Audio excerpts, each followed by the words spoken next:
Good evening, everyone, and good afternoon and good morning. We have all time zones represented here today, which is so cool.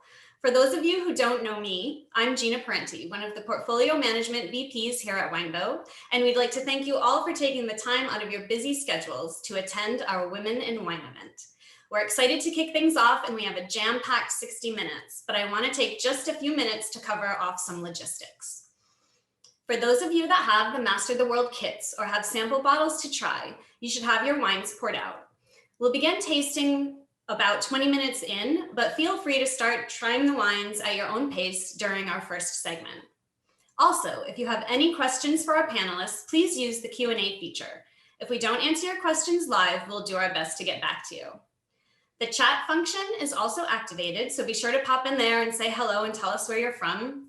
And lastly, share your experience on social media. We'll throw some of the handles in the chat so you can tag everyone. As we come to the end of the celebration of Women's History Month, it's the perfect opportunity to not only reflect on all of the women who have come before us and have helped to clear a path, but also to take a look at today's movers and shakers in the industry and how they are helping to pave the way for future generations. I'm honored to be a part of this conversation with these four women who are not only passionate about their own role in the wine and spirits industry, but are also an inspiration to so many people. And we are so happy to have them here to share their insights with us. I'm going to take a minute to introduce our panel moderator, Madeline Trefon. And if you don't know her story, get ready to be inspired. Madeline's legendary career spans over 4 decades. In 1987, she was named as the 6th American Master Sommelier and the first woman MS in the United States. Her passion is service, whether in an on-premise setting as in the early stages of her career or in the off-premise world she currently inhabits. She defines service as finding what the people need quickly, which speaks directly to the heart of our business and is also one of the qualities that make her an excellent moderator. Just as important as these industry accolades, Madeline is simply an amazing person who is compassionate, thoughtful, and selfless. And she has been an inspiration and mentor to so many of us throughout the course of her career. I'm so proud to be able to introduce you all to Madeline Trefon. Oh, thank you for your very kind, generous words, Gina. I don't know about the 4 decades, but all of it felt good, and I remember all of it. It's very touching, and service has indeed been a great joy in my life, and it still is, because now we get to serve each other. What could be better than that? It's great to be together, isn't it? I mean, this extraordinary year by anybody's measure leading up to this month, it's made me very reflective. I find myself, just spontaneously texting people, seeing how they are, checking in on them. I hope for the rest of my life, I won't lose appreciation for everything, and that's a good thing. This event indeed wraps up Women's History Month, and I think just a beautifully appropriate way, because when I think of historical role models, I think of my immigrant ancestors, and I'm sure a lot of us do. They're very real to many of us. And it occurs to me, especially now, that we don't know the half of what they did, a fraction of what they did, the ground they laid that we walk on, their courage. They didn't probably even think of it as courage. They just, did what they had to do for their families, for themselves, for their community. And tonight we're going to hear from 3 women who are wonderful role models, not just their body of work and their lives up to now, which is considerable, but their efforts going forward. Virginia Wilcock of Bass Felix, Amanda Whitstrom-Higgins of Ancient Peaks, and Laura Catena of Catena Zapata. This is like introducing friends to me. What could be better than that, I'm very lucky to have spent time with each of them. And I love each of their unique spirits more than I can say. Virginia, Amanda, and Laura embody the culture of their growing region, not just the land and its wines, but the community, their collective intent and character, all of which goes into our beloved term, terroir, right? Without that community, I don't think terroir exists, past, present, and future. And in imagining a theme for this gathering, because we knew who we were going to talk to, and we thought, what can we talk about? And New World Terroir occurred to us because these regions are revealing themselves in front of our eyes in real time. And what does that mean? I mean, when we pick up a fine glass of wine, we look at it, we smell it, we taste it, it reveals naturally where it comes from. And I'm not talking about blind tasting. I'm just talking about trusting the wine to speak to you in a way that's nonverbal, in its language. And these are three producers whose wines may have been inspired by European models, regions that have been documented and appreciated for a long time, but their own best wines even now have unmistakable fingerprints. And I'm going to add, this is a personal opinion. I like to call them classic because, I looked up the definition of classic and I love it. It serves as a unique standard of excellence, of enduring quality, globally recognized. And that's what we're talking about today. And I think it's thrilling that the New World is giving us such regions and their wines. And we're going to examine how these regions are fast becoming classics with these three ladies sharing what forces are making this happen. Now, what we're going to do, and all we've got is an hour. Who are we to micromanage people who have so much to say? But this frankly came from my head and heart. What do you really want us to know about your growing region? We're all professionals who are listening. We listen to webinars, we study. I study every day because I'm afraid that I'm using old information and I replace it with new information. We touch staff, but most importantly, we touch directly or indirectly consumers, guests. Without them, none of us have anything to say or do, right? What should we tell them? What's the snapshot that you want them to see, to feel, beyond anything we can read or learn about? So, that's what they're going to be kind enough to share. They're going to take turns addressing that subject. Then they will each speak to their own two wines, why they selected them, what do they demonstrate, and finally they'll each share a personal message that they selected, that they they would like to speak to. So before we do anything else, especially taste wine, though I've been tasting my wine and there are no wine police. I like to say that. You get to taste at your pace. If you have all six, go for it. If you're just sipping on one, enjoy it. The first thing we're going to do is actually take a quick trip around the world to set the stage for this dialogue. And the first fast trip we're taking is to Virginia's home. And to remind us all, the Australian continent is only slightly smaller than the US, and the Margaret River in the Southwest enjoys pristine isolation. It's one of the most geographically isolated and remote wine regions on the planet. That's where Vas Felix is located. And you're going to see the shocking proximity it enjoys to the sea. This region extends inland for only 17 miles, and it's bordered by twin oceans, the Southern Ocean and the Indian Ocean.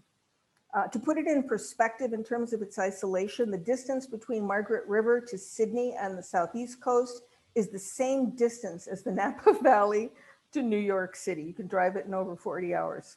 And then we are soaring over to Amanda's homeland. Isn't this beautiful? We could just do this for the next hour, visit all these growing regions. Paso Robles, or El Paso de Robles, the Pass of the Oaks, located in northern San Luis Obispo County along California's central coast. There is Ancient Peaks. It's halfway between San Francisco, 4 hours to the north, and LA, 3.5 hours to the south. That's Paso. And its western boundary is just 6 miles from the Pacific. However, it lies on the inland side of the Santa Lucia coastal mountains, which act as a barrier to the Pacific. And elevations range from 700 to 2,000 feet above sea level. An impressive altitude until you go to South America. And Laura's home in the clouds, where high altitude viticulture is really defined. And we're in Argentina, east of the towering Andes, well shielded from the Pacific. And there we have the beautiful Catena Zapata winery. About 80% of Argentina's wines are produced in the province of Mendoza, where we're visiting today. No coastal influence, but the altitude at which these vineyards are located is positively dizzying. We're talking, between 3,000 and 5,000 feet, and Laura's going to talk about this at some length above sea level. And at these altitudes, the vineyards enjoy blazing sunshine, and natural pure irrigation from the Andes. It's high desert, and I got that when I saw a cactus growing next to a vine. So that sort of sets the stage of the journey we're going to take. Pretty exciting that these regions are, quite far apart from each other. So the first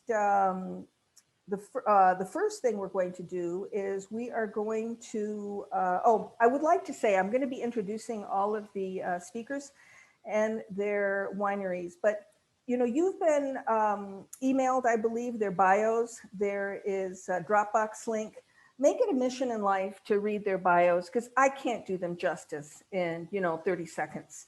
The body of work these women embody is really special, and their wineries are really special. But we're going to start with Bass Felix and talk about terroir. Oh, good. My friend Tim is helping me with the slides in the background, because I have made peace with technology, but I don't know as I'm going to mess with it.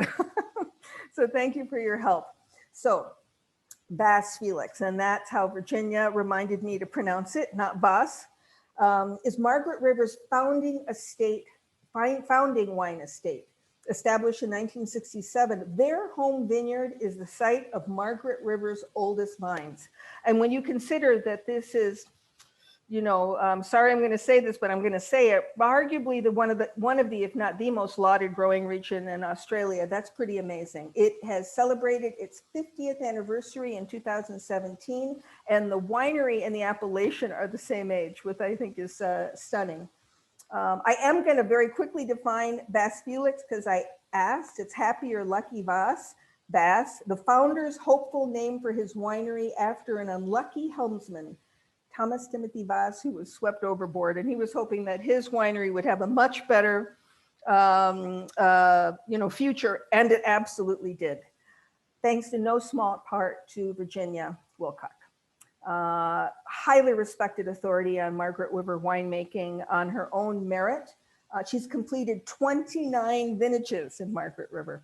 And I met her at the Women in Wine Leadership Symposium a couple of years ago in New York, and I was struck by how true she is to herself. We broke bread together, and it was just a joy. She was appointed as chief winemaker in 2006. I think they're only their third winemaker in 50 years. And I'm going to quote her here because I love this. "We must strive to perfect a distinctive style that people all over the world will recognize." That's our theme. So it's very appropriate that you're with us today, Virginia. And in our conversations in preparing for this, the underlying theme that came from you has been consistently been the unique spirit of Margaret River, as much, if not more, a part of its terroir as anything else. So I'm just going to hand it to you to describe that for us. And it's wonderful to collaborate with you and to have your company here. Thank you, Madeleine, and thank you everybody for joining us this morning, my time, afternoon, your time. Look, this is an incredibly special place in the world. I'm certainly in love with it and have been for nearly 30 years. I think one of the most amazing and beautiful feature of this wine region is this cape that sticks out into the ocean. There's a lot of diversity in wine growing regions and what makes them special, and for us it's what makes us be able to grow Cabernet and Chardonnay in a unique and beautiful way. The region is about 100 kilometres long and only about 30 kilometres wide. Sorry, you'll have to do the miles translation. But Australia is a very, very old landmass. Our soils are ancient, millions of years old. And you look at Margaret River and we don't have mountains. We don't have massive gorges, and we've had no volcanoes. We don't have floods. It's a very old, stable land. And that means very old soils that the vines are growing in. It's quite incredible. But one of the main features of Margaret River is its proximity to the ocean and the sea breeze that blows over the Margaret River region. So if you think about having no mountains, the sea breeze starts blowing across the Cape. It just keeps coming. And we call this our air conditioning effect. And this is really important in what we call our Mediterranean climate. We have a cool, wet winter. We get an average of about 1,000 millimetres of rain a year. It's very wet in winter, but then our summers are warm and dry. So we get beautiful sunshine in the summer months. Vines grow beautifully, but really importantly is when the sun's quite hot in the sunny afternoons, the sea breeze blows and keeps the fruit cool and vibrant and fresh. And I think that's a really important feature in to be able to grow Chardonnay and Cabernet in one region. So it's quite an incredible region. And that breeze, you told us, really contributes to it being an ideal situation for organic viticulture, right? Absolutely. We have, you know, the rainfall recharges the land in the winter months. We get beautiful organic growth in the winter months. This then decomposes and gives us beautiful nutrition for the growing season. And that beautiful breeze and sunlight in summer. So yeah, we've just literally become NASA certified organic, literally in the last few months. We've been on the program for a long time, but it was only a few years ago that we decided to get certification so that people truly believe us. So all of our vineyards are now certified organic, which is fabulous. Now, what's this beautiful forest we're looking at? It's one of the key features of the region. We have nearly 60% of national forest within the Margaret River region. So it's very underdeveloped. You have beautiful forestation. Underneath some of these trees are incredible limestone caves, and our proximity to the ocean, the beautiful trees. You've got this incredible gravelly, ancient old soils. And I use these trees as a feature because the wind blows through these trees. I want to see some of that natural forest and that natural elements come through in the wines. So you can see from this picture that we've got the ocean, it's rugged and it's beautiful cliff faces. It's ancient old rock that is just eroded naturally over time with no dramatic extreme effects. So you've got this beautiful old rock and the ocean belting up against it. And that ocean is so cool and so fresh. I think that the sea breeze that we get from our ocean has to be the freshest sea breeze in the world. There's only to the west, South Africa. You saw in that initial picture how big that ocean is around Australia, and particularly Western Australia. The Antarctica to the south and South Africa a hell of a long way to the west. So you can see the beautiful features. This is our home vineyard with the dam, and you can see the ocean in the background. Oh, there we go. Right. So we're only 4 kilometres from the ocean. And for me, this is really beautiful because that sea breeze blows through our vines and it keeps them beautiful and cool. So it doesn't have a detrimental effect. Springtime sometimes can be a bit wild when the vines are in their fragile state growing and you've got flowering. But it's an incredible region during the growing season because you've got beautiful sunny days and a cooling breeze. So it never feels hot. Can you touch on the spirit of this region? Because, you know, you've talked about it on and off, and it just sounds very free, almost wild and inspirational. Am I representing it correctly? You absolutely are. I mean, you know, you go back to the 60s and there was only dairy farmers and surfers coming down to, you know, surf the incredible breaks down here, and hippies like moving into the forested land. It's such a raw and beautiful region that's very underdeveloped, though it has an incredible cosmopolitan feel. Because we're one of the most beautiful regions, it attracts so many people who want to either live down here, they want to come down here and paint and create art. There is incredible chefs who come down here because our produce is unique and beautiful, you know, from the incredible crustaceans, freshwater crustaceans to the, you know, beautiful herbs and ocean, you know, sea herbs that we get. Chefs love working down here. Oh, so the restaurants are a big deal, and the whole subject of food and cuisine is strong in the area. Yes, it's massive, massive. So you've got, you know, you've got artists, you've got your hippies are still here because there's still lots of forest and beautiful bush. You've got the surfers. In fact, we've got the World Pro in about 4 weeks' time because it's some of the most consistent surf in the world. You've got great chefs, but of course, you have this incredible talent of winemakers who have seen the incredible quality of wine that we can produce in the region. And there's this passion to understand this region more. How can Margaret River do this? I want to make wine in Margaret River. So the talent that we attract in this region is phenomenal. And your winery was the founding winery. I just think that's absolutely thrilling. And you are at the active forefront of this. Thank you so much for sharing that with us. Field trip, everyone, yes. And by the way, I was at the tail end of the hippie culture at University of Michigan, and I remember those days very sweetly. We got to memorize the rule book, throw it out the window, and then revert to whatever we wanted to. Thank you, Virginia. That was eloquent.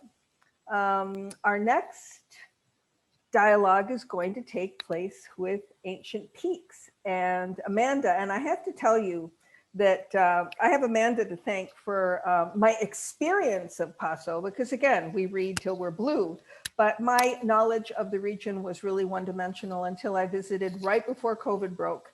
And Ancient Peaks, which is takes its name, if you remember, we mentioned the Santa Lucia mountain range. It refers to that as a barrier to the ocean. So those are the peaks we're talking about. It's owned by 3 longtime local wine growing and ranching families committed to California rancho hospitality. These 3 partners bought 14,000 acres together. And that is a story in itself over a glass of wine with Amanda.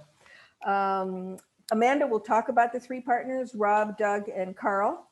And their estate, the Margarita Vineyard, is the southernmost vineyard in Paso, a nice statistic, 14 miles from the Pacific, with the barrier of the range there. And their vineyard is the only one in that appellation. So it's like a pago, if you will, if you don't mind my extending a Spanish analogy.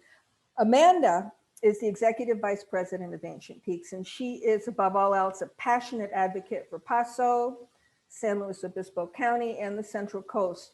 2 things very near and dear to her heart that she will speak to a little bit later. She founded Dream Big Darling, a nonprofit supporting up-and-coming young women in the beverage industry, and she co-founded Wine Speak. There are a lot of industry trade events. She co-founded it with a mutual friend, Chuck Faruya, and it fosters just terrific open-hearted collaboration in the global wine community.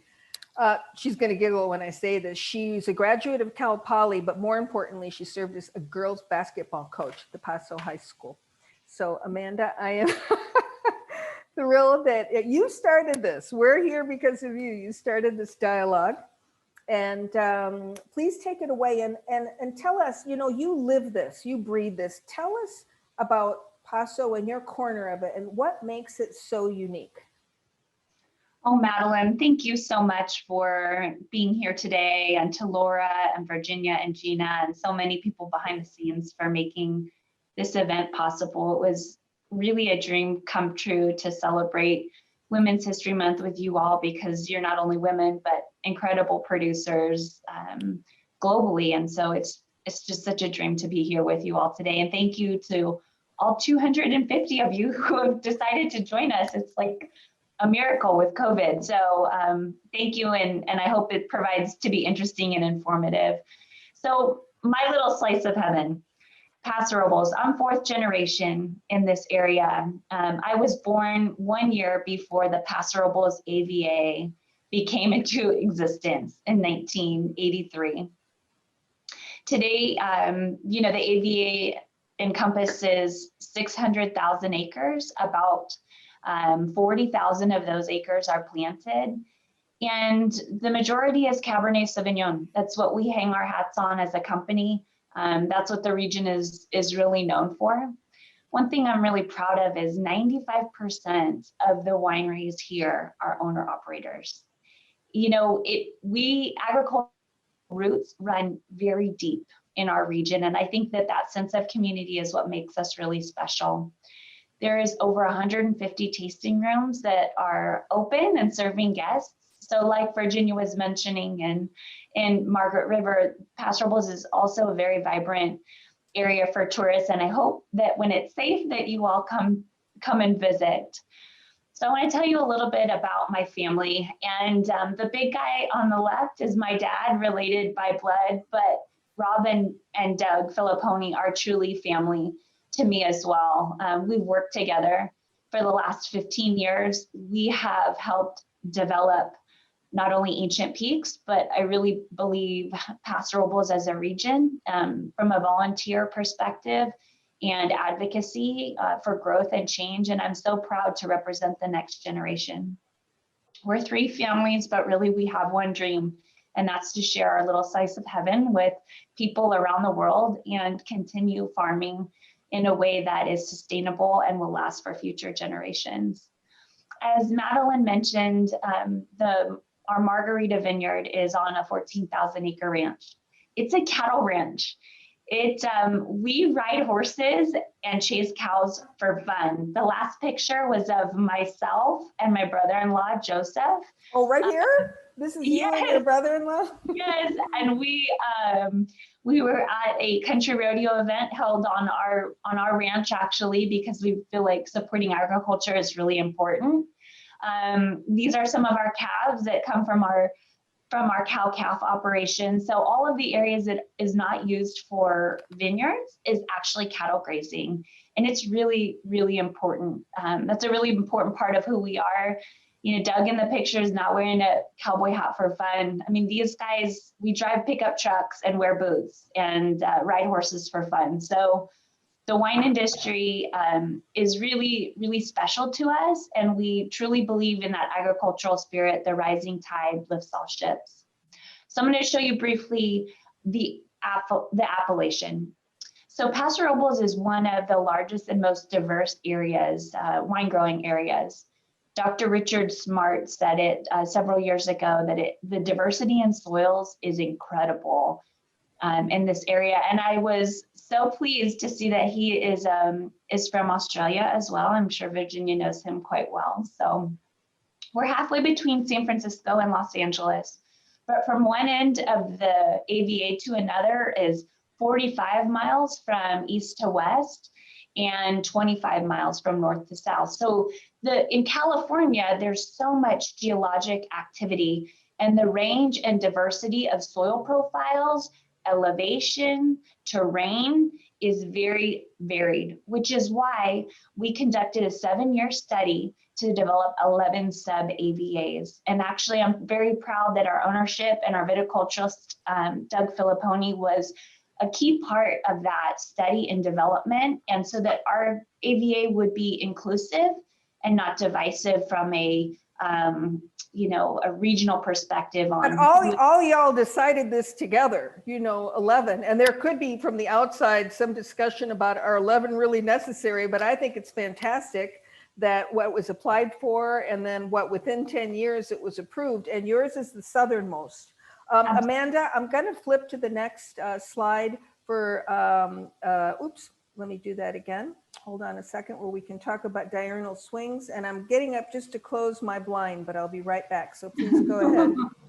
No problem. So this is a really interesting slide that shows the force of wind and temperatures within the Appalachians, similar to Laura and Virginia.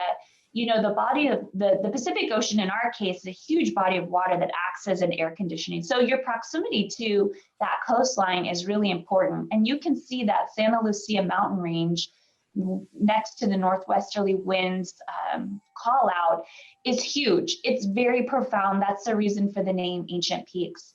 And the actual topography and landscape varies greatly depending on how close you are to that mountain range. So I just wanted to show a little bit about diurnal temperature swings and wind direction, because I thought it was really interesting. But one of the most notable things about the Paso Robles appellation is the daytime highs and nighttime cools. They can, this mapping was over a 3-year study, but it's not uncommon to have 40 and 50-degree temperature swings. I was going to say, when I visited Argentina, Laura, I was impressed with the diurnal swings there, and parts of Paso may have you beat with these numbers. But as we all know, it's a really important feature in maintaining freshness. And to your point, Madeline, the next slide is the depiction of those 11 sub-AVAs and their variation in rainfall. And I know that Laura will be talking about the Winkler scale, but it's pretty interesting to have one growing region that is so connected but very distinct. And so we hope that it's not confusing to consumers and trade. That's why, as a group, we decided to have the conjunctive labeling law, which requires that pasturables is on every bottle and must be a larger font than the sub-AVA, because the communication should really be about the region, and secondary should be about our individual sites. So we don't have to memorize them now, but we won't forget Margarita Ranch. Absolutely. And I think I'm going to take us down to South America. Thank you, Amanda, for that snapshot. It was wonderful. And this is a great map, Laura. I don't know as I need to introduce you, but I'm going to, because no one can argue the role that Catena has played in establishing Mendoza specifically as a singular, exceptional growing region. I mean, I'm stunned that within how many years, 20, I can look at a glass, put my nose in it, and guess that it's probably Argentine Malbec, and I think that's exciting. Catena Zapata was founded in 1902 by Nicola, an Italian immigrant, and I believe you named your daughter after him, which I think is lovely. And today it's owned by Nicolas Catena and Laura, his daughter, and they are, by anybody's measure, pioneers of Malbec and high altitude viticulture. And I strongly suggest you read Laura's bio. You are equal right brain and left brain. You are, Argentina's wine ambassador to the world. But just to remind us all, Dr. Lara is a 4th generation vintner. She's a biologist, a physician, and an author. I think you're working on book number 3 or 4, if memory serves. And she's been managing director of Catena Zapata since 2009.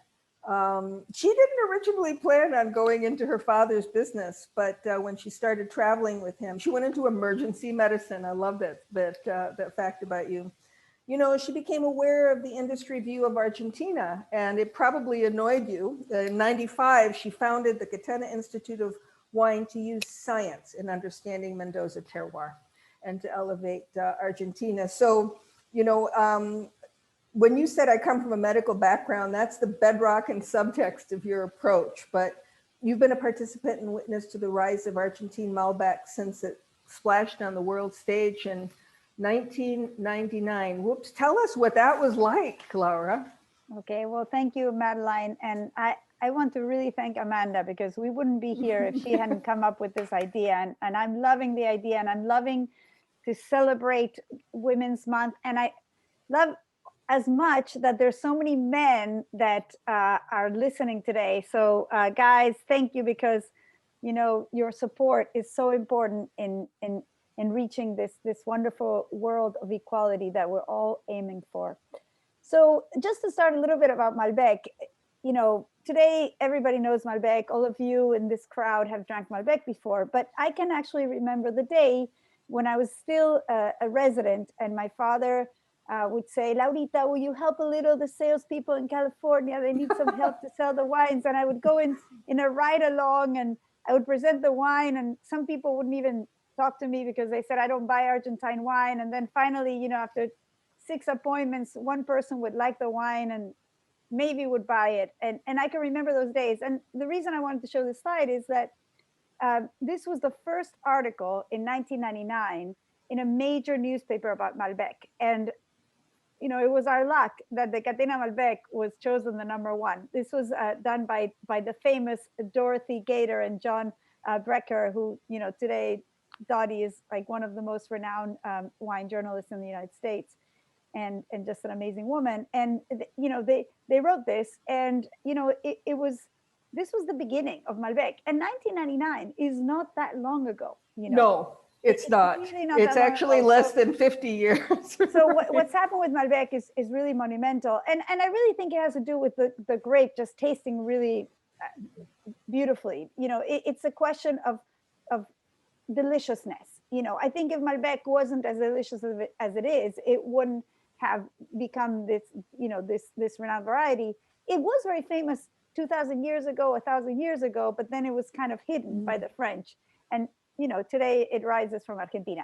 A little bit about terroir. So if you think about the Andes, they were formed, you know, 20 million years ago when the two plaques, you know, the ocean and the continental slam against each other, they go up, and then you have all these ice ages and these glaciers, and they melt and they leave deposits of soil on their way down. So if you look at the picture on the right, you see stones and limestone, sand, clays. That is a very big generalization about what the soils are like from higher to lower. So in these high altitude regions, and in Argentina, that means between 3,000 and 5,000 feet elevation. I just want to show you like a little stone that I have here from the vineyard. Like you see this like beautiful limestones. So what we have is these really interesting soils that also change according to how these glaciers and rivers formed alluvions. And also we have the effect of altitude on temperature, which we're going to talk a little more about later. So maybe show the next slide.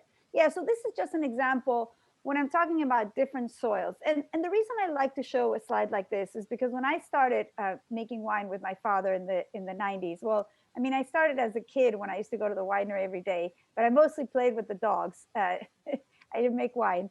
But when I went to France, people in France literally thought that there was no terroir in Argentina, that somehow in Mendoza, all the soils were the same, and that this terroir thing was a French-owned concept. And you know, we've spent the last 25 years studying these soils, and we have not only extraordinary soils, just like, you know, what Virginia has talked about and Amanda has talked about in their regions, but they're very interesting soils, very well drained. Look at these stones here. Look at on the left side, the calcium carbonate. And really in these different parcels, you get grapes that taste completely differently. And this is really the definition of terroir. And so, you know, Madeline said that I'm sort of obsessed with science. And the reason why I founded the Catena Institute was that we had all these traveling winemakers coming to Argentina, but I realized early on, or at least in the 90s, that our terroir is so different with this high altitude, not a lot of water, these very special alluvial soils. There's alluvial soils in many places, but ours are combined with many other things that really a lot of these foreign consultants didn't really know how to farm in Argentina. One person said, remove the leaves from the grapes, let the sun come in. And we all said, you know, don't do that. We're in high altitude, it will burn. And they said, no, do it anyhow. And of course we did it and the grapes burned. And I started realizing that we needed to do our own research and study our own terroir and study this variety Malbec that is very ancient and French, but that basically had been practically lost in France and reborn in Argentina. Now, this study was just published, correct? Yes, It was the first study of a single varietal. So actually, it's not just the first study. There is not a study like this of any variety done by any place in the world. They are doing a study on Pinot Noir at UC Davis. They're doing a big study on Shiraz in Australia. But they're also doing a Pinot Noir study around the world in Burgundy, where we are the Pinot Noir site for Argentina. But a study this big for one region, for one variety over 3 years has not been done. And what we showed was that each Malbec from each region had a specific fingerprint that repeated year after year. And that's the definition of terroir, that there is a taste of place that repeats year after years despite vintage variability. So if you're interested in this study, just Google scientific reports, Malbec terroir, and you will come upon the study. So, and we can make that accessible to people, right? Oh, they can Gina? just Google. Yeah. Maybe put it on the chat Right. if somebody wants to put it on the chat, or I'll do it when I'm done. And I think this is my last slide. Yes. That is, thank you. You did a monumental job in a short period of time. Everyone, we are running slightly behind, but I refuse to cut off this discussion. I'll try to nudge us along at a steady clip. We're hoping that you can hang with us a little past, the hour time. But now we are going to address the wines. And I've been sitting here happily tasting all of them. Before I forget, because we're going to, oh yes, our polls. We thought it would be illuminating to know who has visited Australia and who has visited Margaret River before we talk about the Vas Felix wines. I've been to Australia. I have not been to Margaret River. That's my next trip down under Virginia for sure. And I'm beelining to you. So if you could quickly fill this out and then we'll show the result. We're going to start with Virginia's wines. 26% Australia, 74% no Margaret River, we're coming. And, oh no, I'm sorry, Australia 26% and Margaret River only 8%. So you've got room for all 245 of us over the next couple years, I hope. But I understand tourism is booming there. And if we can come and drink wine, eat at restaurants and surf, if that's your thing. So we're going to talk about Vas Felix wines. And I already have a terrific question for you, Virginia, but to reminder to everyone, the kit, by the way, thank you, Master the World, for making this format of splits available to us so that we can taste all of these wines, and they're in perfect condition. Love their technology. The Chardonnay is listed as number 1, but Virginia, you wanted to taste the Cabernet first, right? Wine number 2. That's pretty easy because of the color diff.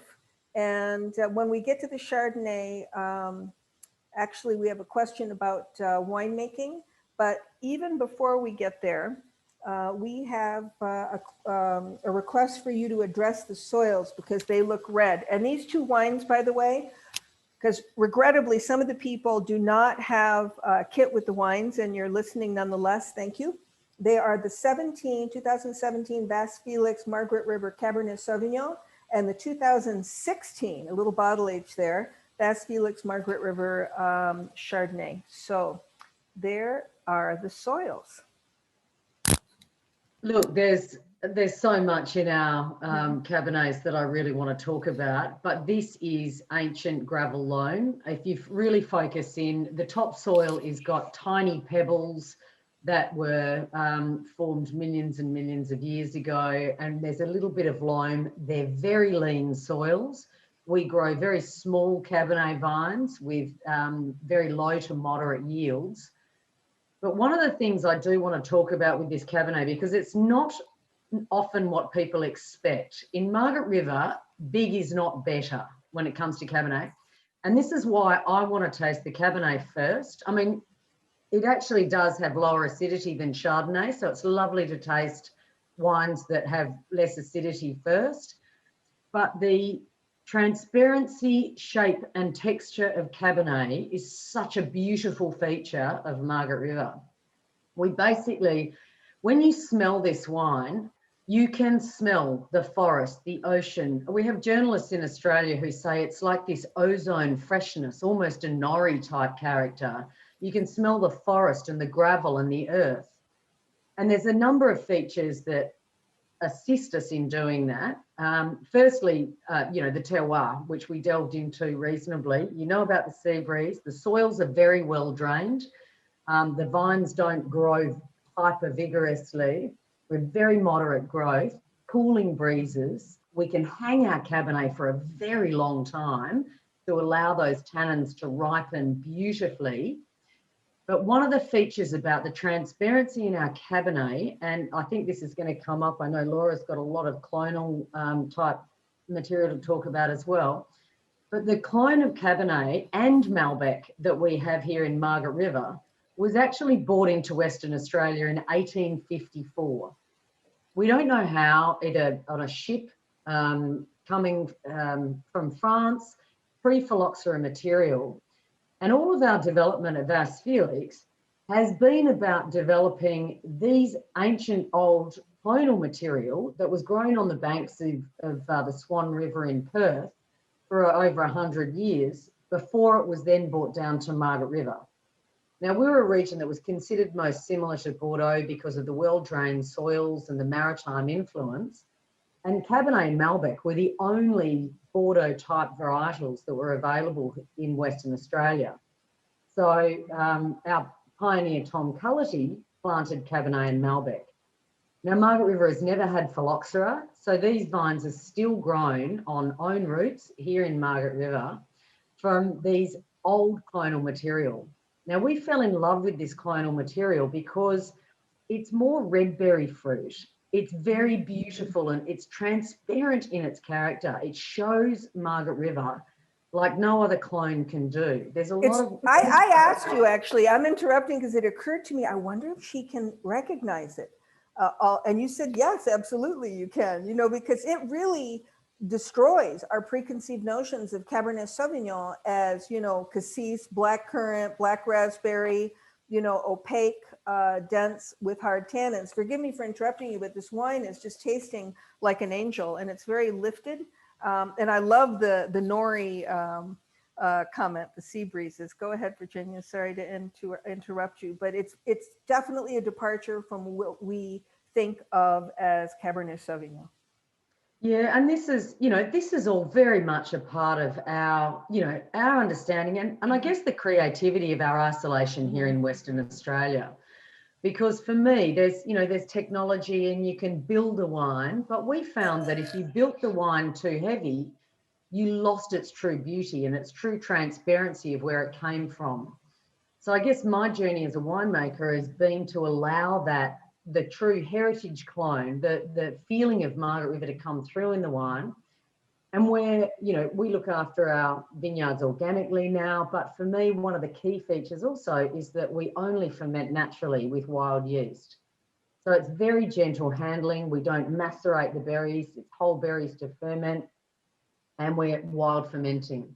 So I think there's a beautiful transparency.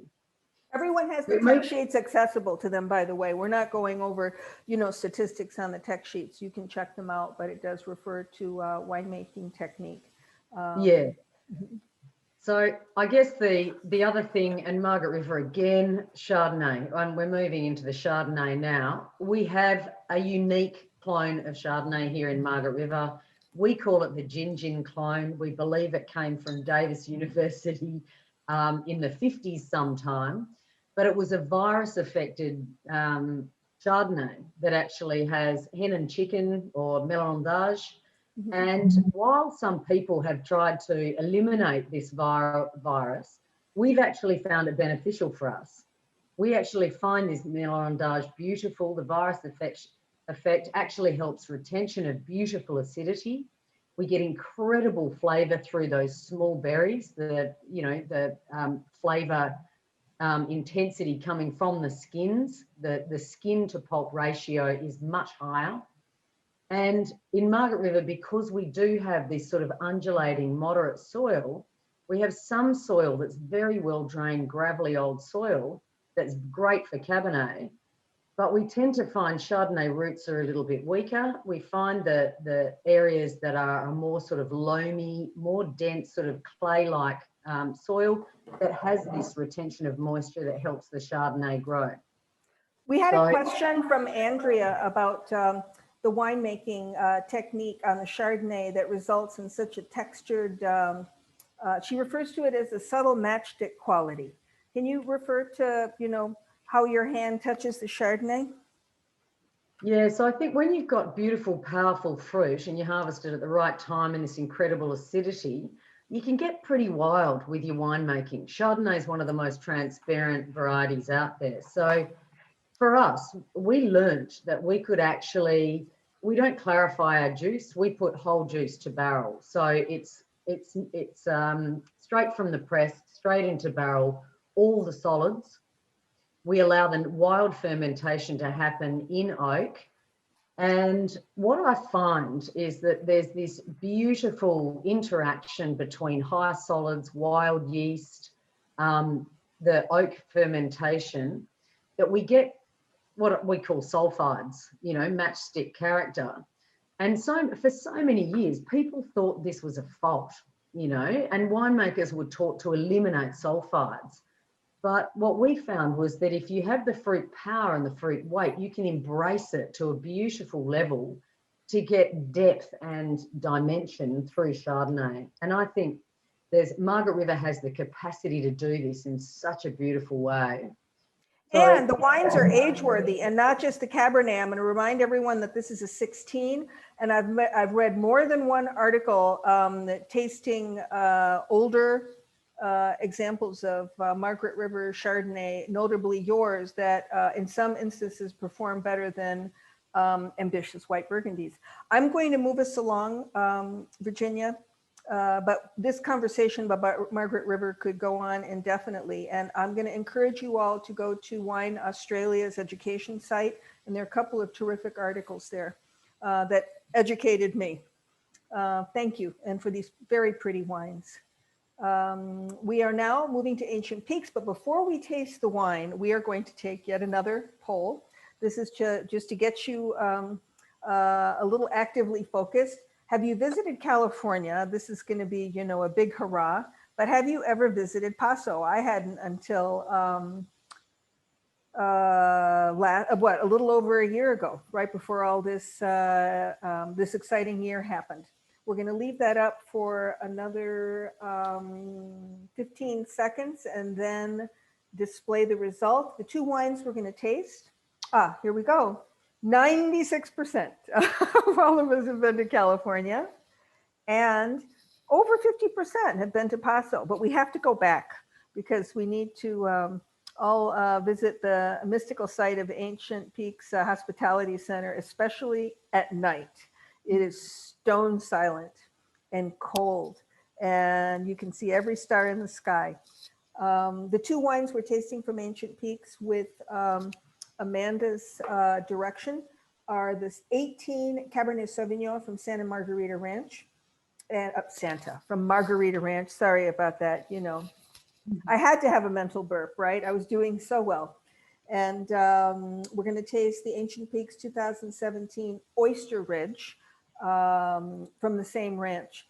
I was going to tell you something and it flew out of my head, but Amanda wants to show us first. We're going to talk about the vineyard in Margarita Ranch. This is the only vineyard, producing vineyard in the ranch, and it's wholly owned by your winery, correct? Yes, absolutely. So one of the, the really special and exciting things about Ancient Peaks, and I know this is true for several other producers, is the fact that, we're completely estate grown. And this is from tip to tip on this map, just to give you an idea, is 6 miles. So from block 50, way over there to the other side is almost 6 miles. And there's a lot of natural corridors. Sustainability is really important. We're part of an organization called SIP, which is a sustainability in practice, which is really important to us. But the reason I wanted to show you this particular map was because I wanted to illustrate the diversity of blocks. So although we're farming close to 1,000 acres, you can see that there's well over 70 different blocks within this single estate vineyard. And when we're putting together the final blend for this particular Cabernet Sauvignon, which is about 79% Cabernet Sauvignon, we have the ability to use fruit from different sites, which is in a different perhaps microclimate or soil profile, which makes it really interesting. Cabernet Sauvignon, the first wine that we have here today, you can find nationally. As I mentioned, it's the predominant varietal in our region. Wholesale or retail pricing on this is $22 a bottle. I'm glad you brought that up because quite often at these tastings, forgive me for interrupting you, we're tasting wines that are all ultra premium. And I think accessibility is essential so that the common man, capital C, capital M, right, whom we serve, can have access to these wines. Thank you for going there with that, Amanda. So thanks, Madeline. And, really our philosophy as ownership is we're simple people and we think wine belongs on every table. And, we're really proud of a wine that's, reasonable in price point. But I don't think it's simple or not special. And these are some of the soil profiles that you'll see in the vineyard. I'm going to actually hold up this oyster shell, we've got a great picture in a slide, but this thing weighs like 20 pounds. And as Laura was talking about her soils, this is a petrified oyster shell. Today, we sit 14 miles from the ocean. This is almost 100% calcium. And our vineyard in particular is in a very cool site relative to the rest of the AVA. And so farming it is a delicate balance. We're actually, working on some different techniques to make sure that we can achieve ripeness throughout, towards the end of vintage, especially with Cabernet Sauvignon. So we're picking at several different times throughout the year, and the pick dates are really, really important so that we're getting acidity and richness and fruit and aromatics, and then also the ability to blend other varietals. Merlot, Petit Syrah, Petit Verdot is a big one, but I think that for this wine in particular, very on point with Cabernet Sauvignon as a varietal, but one thing that's a hallmark of this vineyard because of the cooler site and the leaner soils is that hallmark of acidity and that lift at the end, you have a comment actually about the salinity of the brininess in the Oyster Ridge, which is your premium blend of dominantly Cabernet with a big chunk of Petit Verdot, and people are picking up that salinity. And I think absolutely, there's actually a salty character to it that I think is really neat. And also, the Cabernet is not the elephant in the room in this wine. It plays well with the other children. There's a roundness to it and a completeness to it that I think is lovely. Anything else about the Margarita Ranch before I nudge us along? So one thing that I'd love to share is the Oyster Ridge. The second wine that you're tasting is the top % of fruit from the vineyard from that vintage. It's given extraordinary care at the winery. I mean, it's almost 100% new French oak, smaller fermenters. We aren't using wild yeast because we like to have a lot of control, but it's really our finest effort, and I'm excited to share it with you all today. And it comes from several blocks within the vineyard, correct, that are vinified separately, right? Absolutely, absolutely. And this is 80% Cabernet Sauvignon with 10% Petit Verdot and 5% Malbec, and the rest is Cabernet Franc and Merlot. But it's a blend. It's inspired with that amazing soil profile. But as a company, and I think as a region, we said we want to make whatever the best wine is. It's always been based on Cabernet Sauvignon, but we really are just trying to put forth our best effort and to communicate the story of our vineyard and the place. Thank you, Amanda. We're going to go on to Catena. We're going to take, guess what, another poll. Who has visited Argentina? And have you just been to Buenos Aires, or did you make it to Mendoza? The two wines we're tasting from Catena are the 18 Malbec High Mountain Vines and the 16 from Catena Zapata, the 16 Nicolas Catena Zapata. Both are Mendoza appellation. And I'm going to throw this out to all three of you. There's a great question for any of the panelists. What plays a bigger role in growing quality wine grapes, soil or elevation? That sounds like it's tailor-made for you, Laura. So we've got 33% of you have been to Argentina. That's, respectable. And guess what? 31% of you made it to Mendoza. Yay. I was really privileged to go there. So Laura, please take it away on your discussion of the wines. But I mean, the plant selection, I'm quoting everybody today because I like to say things that speak to my heart. You actually got testy and you said plant selection is terroir as much as anything else. And people don't talk about it as much as you'd like to talk about it. So we're happy to have you address it while we taste these two wines. Yeah, and I'm actually very happy that Virginia was talking so much about plant selection, because I definitely think that it is part of the terroir, because terroir is the soil, the altitude, and I will answer the question about altitude and soil, the people, how they farm. And I think how you chose the plant selection, where it came from, is such a big part of the flavor that I think it should be considered part of terroir. So I'm going to try to go quick because I know we're running a little behind. So to understand Argentina, you really need to understand the effect of altitude. So this is kind of a complex chart, but if you go to the left, it says region 1, 2, 3, 4. And this Professor Winkler at UC Davis came up with the system. He came up with it for California, but it's actually used all over the world. And a lot of people criticize it and want to make additions, but it's actually so easy to understand and so easy to apply that it's still widely used. So if you go all the way to the right where it says international areas, and these are the areas that you might know internationally that fall into region 1 is cooler climate, so Champagne and Burgundy. Oh no, do I not have any Australia regions? I'm really sorry, Virginia.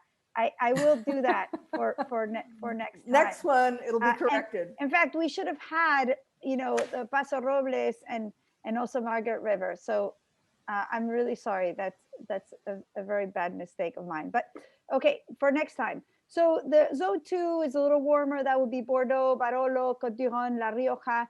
Zone 3 would be Napa Valley, Chianti Classico, and zone 4 would be Châteauneuf. Now, if you want to go from Champagne to Châteauneuf-du-Pape, it's about a 7-hour drive. Now go to the where it says local areas. So you go from the highest altitude, so 1,500 meters, which greater than 1,500 meters, which is around 5,000 feet elevation. That's Gualtajari Highlands. Then you have, that's zone 1, so that's as cold as Burgundy and Champagne. Then you go to zone 2, which is the middle part of Gualtajari, which is a little warmer. Then you go to the south of the Uco Valley, which is Altamira, Cepillo, and then you go to the slightly warmer part, Lulunda. This distance is a 45-minute drive. So it's very different, and altitude is very important. So to answer that question about what's more important, they are both so important. And also latitude is important. If you're near the tropics, you better have a high altitude vineyard because otherwise it's going to be too hot. So I would say that climate and soil are so essential both that I can't choose.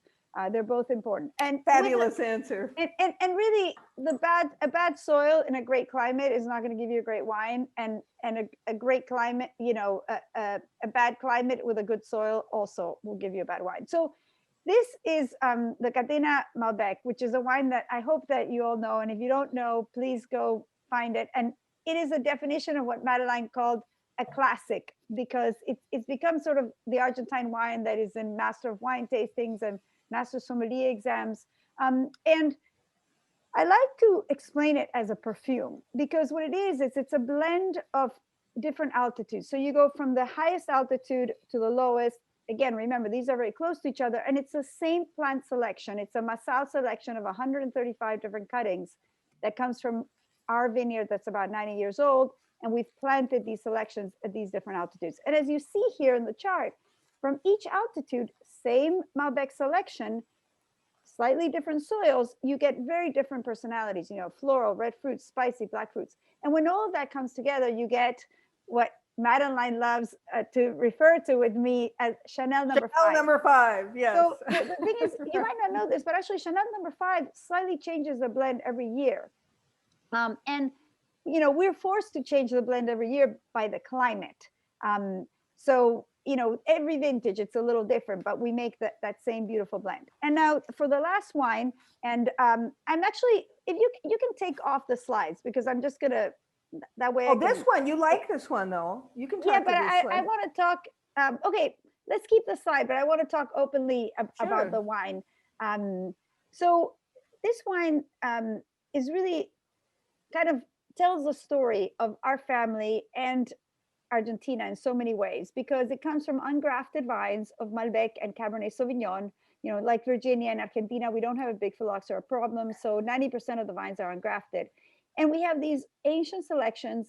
Again, they came in the 1850s to Argentina of both Cabernet and Malbec that are planted in our vineyards. And they're pre-phylloxeric. Basically, Argentina was closed to importation after phylloxera for a very long time, much to do with our, crazy politics and economy.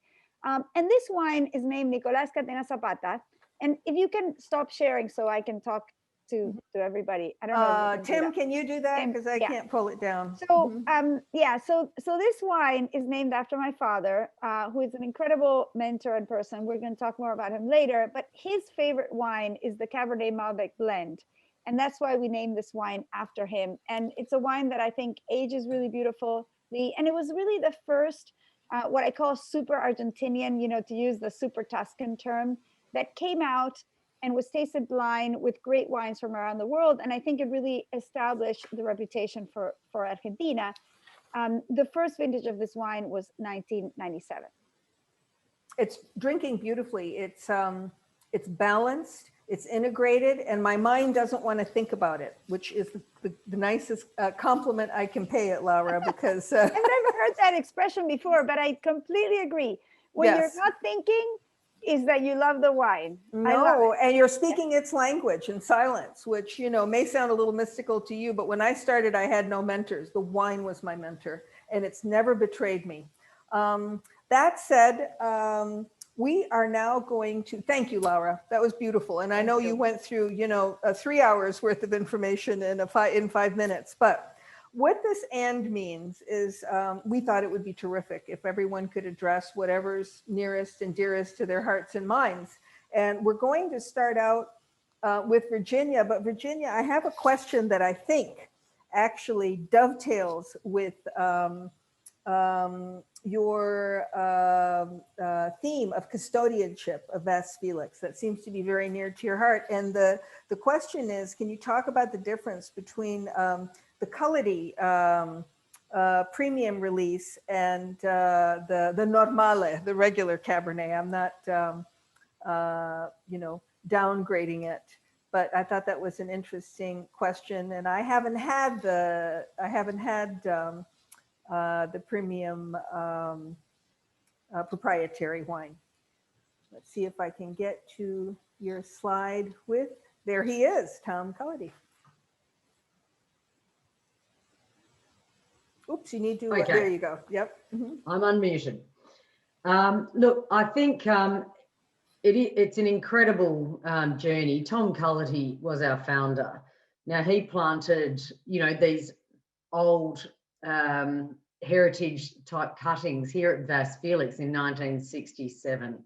He effectively started the Margaret River wine region, which I think is a pretty amazing feature. It was only from 2013 onwards that we decided to make a wine that was in Tom's name. So the Tom Cullity is actually derived from his original vines of Cabernet and Malbec. It's a Cabernet Malbec blend. Seems to be a bit of a theme today. It's a beautiful thing, Cabernet and Malbec. And I think it's particularly beautiful when you're talking about some of these original pre-phylloxera vine stock material. It's a unique and beautiful blend. I think it's been under, you know, I guess Bordeaux set the example of going into Cabernet Merlot, Cabernet Franc, you know, Merlot, Cabernet Franc. But we have got these old cuttings on their own roots, and Malbec is one of the greatest blenders in Cabernet that we have seen here in Margaret River. And it took us a journey of looking at Merlot and looking at Cabernet Franc within the region and finding our way back to what Tom originally planted. And it is a stunning match. They're beautifully constructed. And Tom's older vines are beautifully restrained, but they're plump and they're juicy. They're 53-year-old vines now, but they have the finest tannin profile that I've ever seen. And I love when we put his original Cabernet and Malbec together, what that becomes and what it means to us as Vas Felix. You know, it tells the history of Vas Felix. It tells the story of our terroir from the, you know, the people, the land, everything that's being created around us. You know, there's geology, history, aromas and flavors. There's everything in this wine that will encapsulate everybody's curiosity. And I think that's why we drink the greatest wines, and it is so rare. So there's a very, very small amount of Tom Cullity made. How poignant that, by the way, Laura was asking if he stole her cap. And I said, I don't think so. I think that cap is 50 years old and it's black, but I think it's very poignant that it's Malbec that's blended in it. And who's Yeah. this gentleman we're looking at tasting with you? So Paul Holmes à Court is the current owner. So the Holmes à Court family bought Vas Felix in 1987. And the journey that I've been on with Paul for the last 14 years, and this is a really important, I guess, part of how a winery evolves and how a region evolves, is that sense of land and what land can do and how we express our land the most natural way possible for a sustainable future, so that this land and this vineyard and this estate will be here forever. And this is the beauty of working for someone like Paul, is that he believes that we are not looking at the cash that comes in the next few years. We're looking at what this estate will be in 100 years. Who are we to Margaret River? How can we translate the land? We are the custodians of what Tom Cullity created for us. And it's all about nurturing that and making sure that we respect the people in the future and that we learn as much as possible so that we can share the future. And that people can taste Margaret River and something incredibly special when they drink our wine. It has to be unique. It has to be from us. You don't drink wine because it's made like it's made scientifically. You drink wine because the land and the people from that place create it. And well, I've got to me, tell you, Virginia, and I'm going to call you Ginny at the end of this, if you don't mind, because I feel we're fast friends now, that I'm glad you're as spunky as you are and as healthy as you are, because you are the future of Vas Felix. And I mean that quite sincerely. The way you're touching these wines and their expression in the glasses today are really special. Thank you for being with us. Thank you.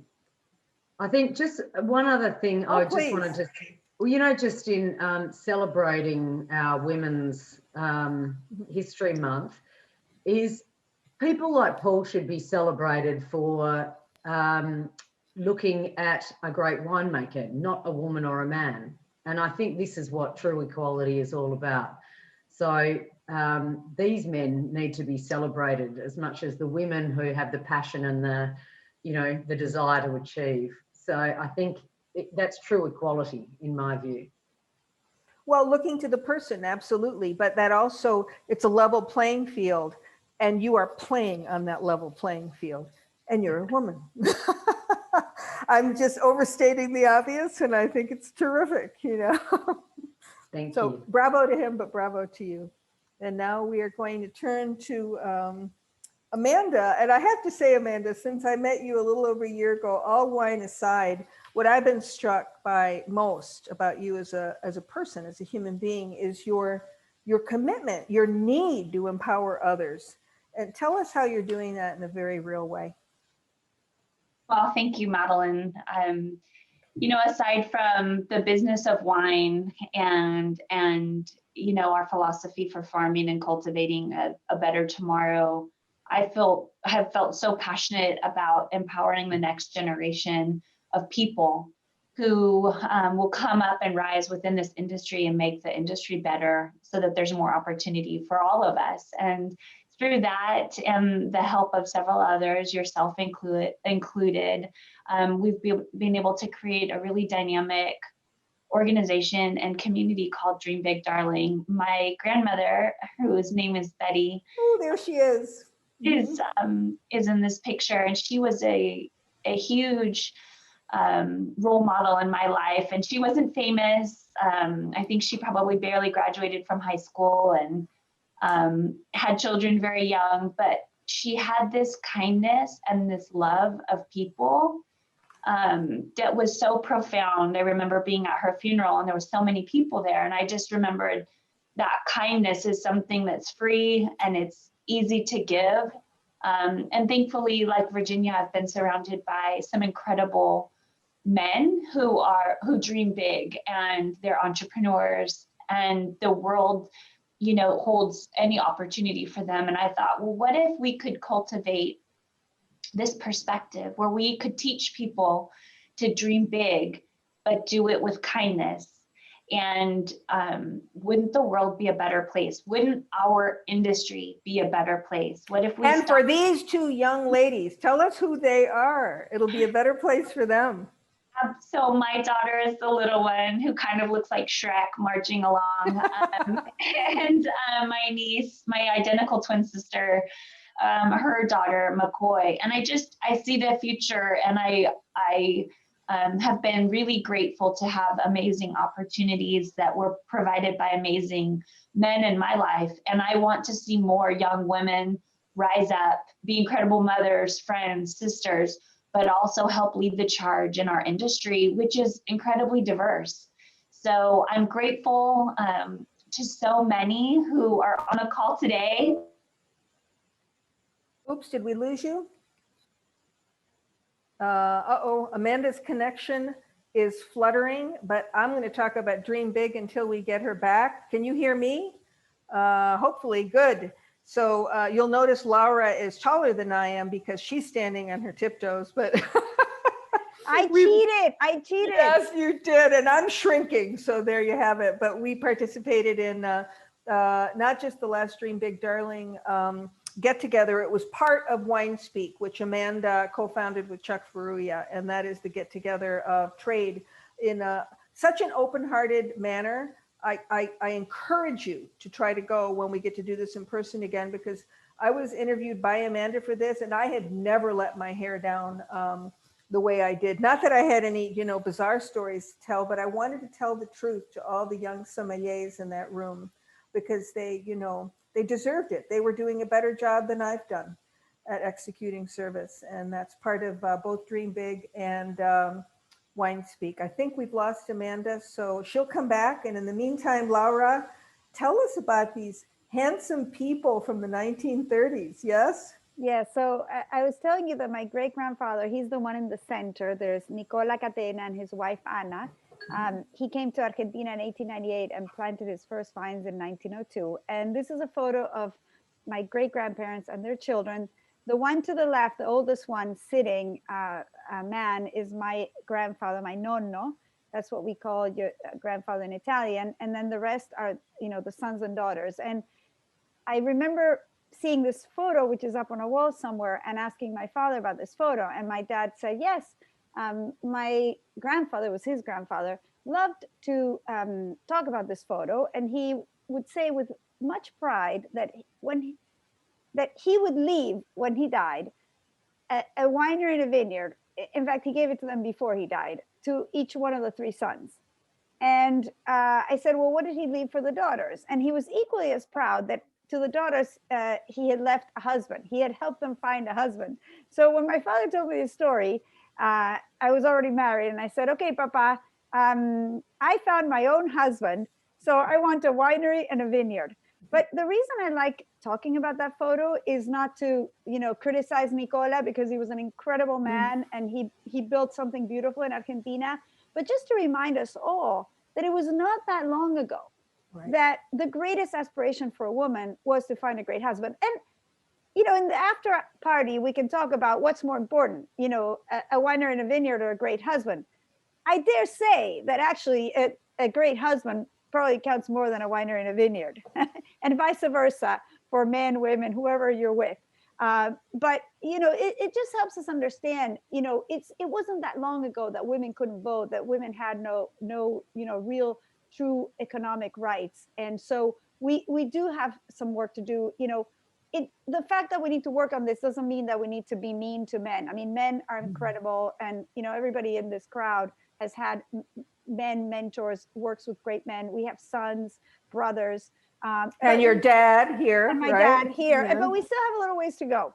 But my dad, okay, so let me go back to him. yeah, Okay, go back to my dad. So when I started working at the winery, a lot of people ask me, like, oh, what was the hardest thing being a woman? Yes, I was the only woman when I started, in an important position in our winery, like the head of something, and actually didn't start at the head of anything, but everybody was male.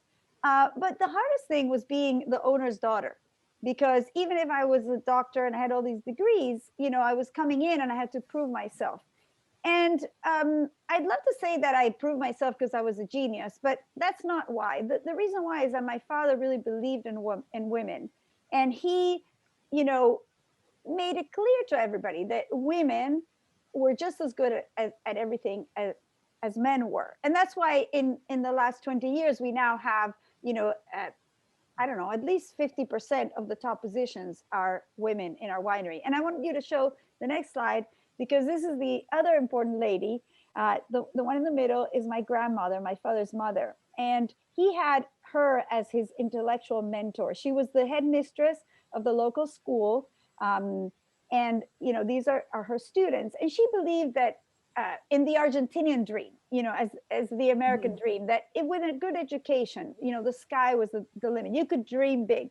And she believed that men and women, little boys and little girls, had the same right to a great education and had the same future. And because my father had this mother, he was able to dream big for me and my sister and all the women that work at Cadena. And so what I wanted to remind everybody is how important it is to mentor. And it's not just, you know, women mentoring women. It's a man that mentors a woman is a fantastic thing. And a woman that mentors a man is another great thing, because they're going to get a little different style of mentoring. So I want to thank all the mentors in this room, because I am sure everybody who's watching has been a mentor and a mentee. And, you know, there is nothing greater. But Laura, don't we mentor each other? I mean, even now, you know, I am as, if not more fulfilled by conversations like this as I've ever been in my career. And that's the God's honest truth. And I want to thank the three of you for the inspiration of your stories and your wines, and for being true to your best selves. And I get chills when I say that, because I think you are. And I can't wait to see what's coming next from each of you. And that said, everyone's patiently hung with us for an extra almost 20 minutes, but it was a good dialogue, wasn't it?